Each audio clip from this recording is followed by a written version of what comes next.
Hello दोस्तों, मैं जमील बनारसी। मेरे YouTube चैनल पर आपका स्वागत है। दोस्तों, एक बहुत पुरानी कहावत है, आन के आटा आन के घी, शंख बजावें बाबा जी। मगर दोस्तों, अब ये कहावत बदल चुकी है। शायद अब इस कहावत को लोग इस तरह पेश करेंगे कि जनता का आटा जनता का घी, शंख बजावें मोदी जी। अयोध्या में राम मंदिर लगभग बनकर तैयार है और आगामी 22 जनवरी को प्रधानमंत्री नरेंद्र मोदी इस मंदिर का उद्घाटन प्राण प्रतिष्ठा के साथ करेंगे। जनता का पैसा और अदालत का लिया गया फैसला और एक ट्रस्ट द्वारा बनवाया गया राम मंदिर, इस राम मंदिर का पूरा श्रेय अकेले एक शख्स लेने की पूरी कोशिश में जुटा हुआ है और शायद वह अपने इस मकसद में कामयाब भी हो जाए। आप ही दूल्हा, आप ही बाराती, आप ही बजनिया और आप ही नचनिया और आप ही पंडित भी। दोस्तों, कहीं ऐसा होता है? और भी लोग हैं दुनिया में जिनकी अलग अलग जिम्मेदारियां होती हैं। महंगाई, बेरोजगारी, भ्रष्टाचार और बिगड़ती हुई कानून व्यवस्था और पतन के गर्त में जाता हुआ लोकतंत्र और लोकतंत्र के मूल्य, सभी मुद्दों पर फेलियर। बीजेपी के तर्कस में शायद आखिरी एक तीर बचा हुआ है, वह है राम मंदिर।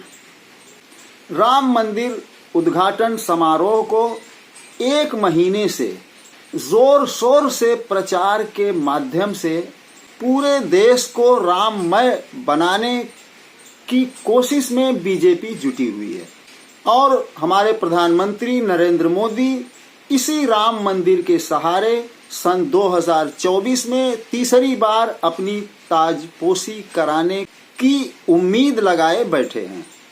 देश में बहुत कुछ ऐसा होने वाला है या ऐसा हो रहा है जो पहली बार होगा। पहला, किसी शख्स को निमंत्रण देने के बाद फिर उसको मना करना, जैसे लाल कृष्ण आडवाणी और मुरली मनोहर जोशी के साथ किया गया। दूसरा, जिस तरह राम मंदिर उद्घाटन के न्योते में राजनीति की जा रही है, इसे गंदी राजनीति की पराकाष्ठा ही कहा जा सकता है। इस निमंत्रण में सियासी इंतकाम साफ देखा जा सकता है।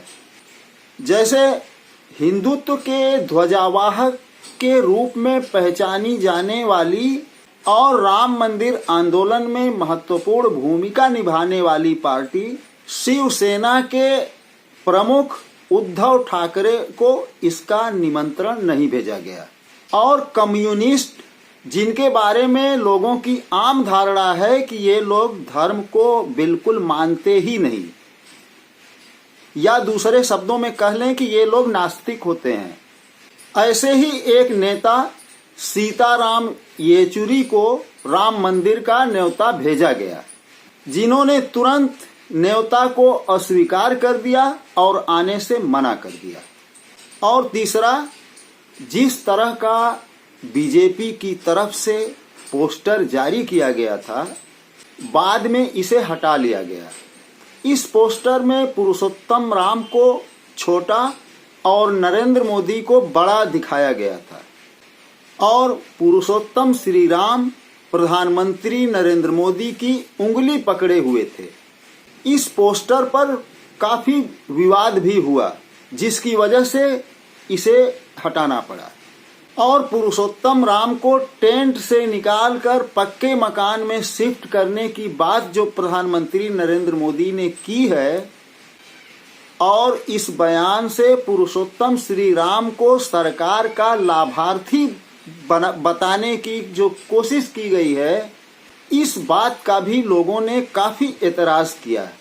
चौथा, संतों का ये भी एतराज है कि दिसंबर सन 1950 में जब बाबरी मस्जिद में पुरुषोत्तम श्री राम प्रकट हुए थे, वह मूर्ति गायब करके एक नई मूर्ति विस्थापित करने की प्रधानमंत्री को क्या जरूरत थी?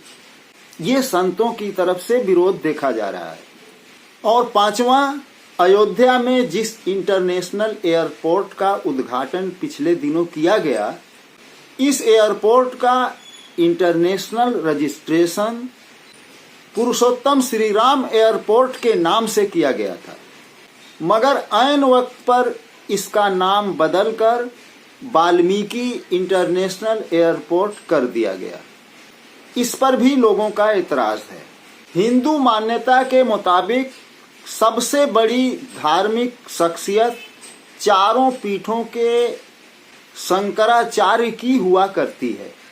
इसमें से पूरी पीठ के शंकराचार्य ने इस उद्घाटन समारोह में आने से साफ इनकार कर दिया है और उन्होंने इसे अपना अपमान समझा है।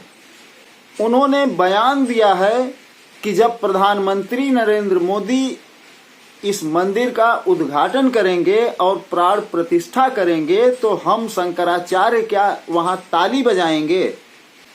हमको ताली बजाने के लिए बुलाया जा रहा है। अपने पद की गरिमा को देखते हुए उन्होंने आने से साफ इनकार कर दिया है। सातवां, एक टीवी चैनल ने ऐसी बात कही है जिससे वास्तविक राम भक्तों को दिली ठेस पहुंची है। टीवी चैनल ने बताया कि जब पुरुषोत्तम श्री राम की मूर्ति से आंख से पट्टी हटाई जाएगी तो राम जी सबसे पहले प्रधानमंत्री नरेंद्र मोदी का दर्शन करेंगे।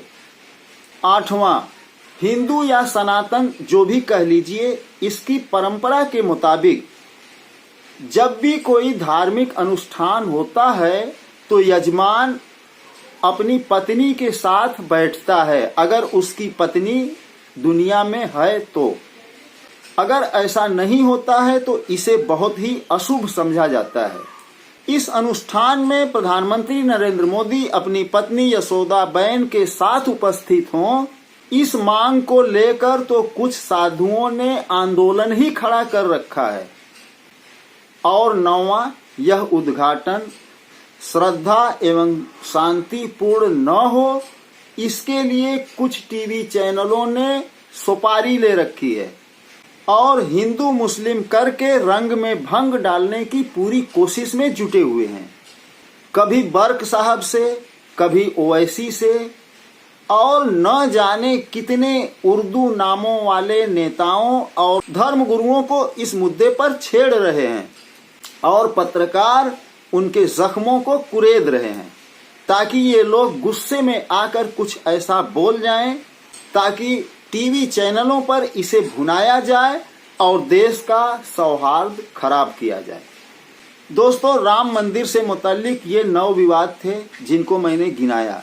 अनगिनत विवाद ऐसे हैं, मैं छोटे से इस वीडियो में सबको नहीं गिना सकता। एक सवाल मैं आप पर छोड़ता हूं कि लाल कृष्ण आडवाणी और मुरली मनोहर जोशी, सारा देश जानता है बल्कि सारी दुनिया जानती है कि राम मंदिर आंदोलन के सूत्रधार लाल कृष्ण आडवाणी और मुरली मनोहर जोशी थे। उनको इस उद्घाटन समारोह में न बुलाना इसलिए कि सारा श्रेय नरेंद्र मोदी को ही मिले। इनको न बुलाने का प्रधानमंत्री नरेंद्र मोदी का कदम सही था।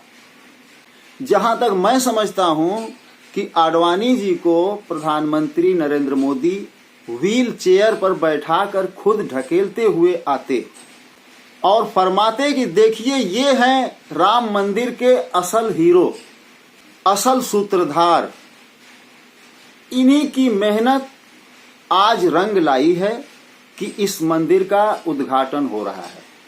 तो मैं समझता हूं कि प्रधानमंत्री नरेंद्र मोदी का कद और बढ़ जाता है और सारा श्रेय प्रधानमंत्री नरेंद्र मोदी को ही मिलता, क्योंकि अब लाल कृष्ण आडवाणी और मुरली मनोहर जोशी चुनाव भी लड़ने वाले नहीं हैं, बल्कि यूं कहा जाए कि राजनीति से इनका नाता ही लगभग टूट सा चुका है। दोस्तों, मैं आपकी प्रतिक्रिया का इंतजार करूंगा। ये वीडियो जैसा भी लगा हो, अच्छी बुरी प्रतिक्रिया आप जरूर भेजिएगा। मिलता हूं अगले वीडियो में एक नए विषय के साथ। जय हिंद, जय भारत।